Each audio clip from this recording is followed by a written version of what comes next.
ડાયાબિટીસમાં દવા સારી કે ઇન્સ્યુલિન? ચાલો ફરક સમજીએ. એકવાર ઇન્સ્યુલિન ચાલુ થાય એટલે ક્યારેય બંધ નથી થતું. ઇન્સ્યુલિન ચાલુ થયું મતલબ કે ડાયાબિટીસ ખૂબ જ ખરાબ થઈ ગયો છે. આ બધી માન્યતાઓ ખૂબ ખોટી છે. ઘણા દર્દીઓ પણ કહે છે, સાહેબ ઇન્સ્યુલિન ના આપતા, દવા આપો. ઇન્સ્યુલિનને એક ફેલિયર તરીકે જોવામાં આવે છે, પરંતુ મેડિસિનનું લોજિક એવું નથી. ઇન્સ્યુલિનની જરૂર ક્યારે પડે છે? સુગર ખૂબ જ વધારે હોય, દર્દી દાખલ હોય, શરીરમાં કોઈ ઇન્ફેક્શન હોય, અથવા તો દવાઓથી સુગર કંટ્રોલ ન થતું હોય, કે દર્દીને ટાઈપ 1 ડાયાબિટીસ હોય. તેવા કિસ્સામાં ઇન્સ્યુલિન ખૂબ લાભદાયક હોય છે.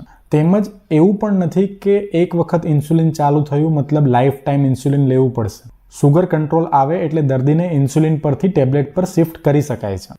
દવાનું કામ છે પેન્ક્રિયાઝમાંથી ઇન્સ્યુલિનનું પ્રોડક્શન સ્ટિમ્યુલેટ કરે છે અને સુગરનું યુટિલાઇઝેશન વધારે છે.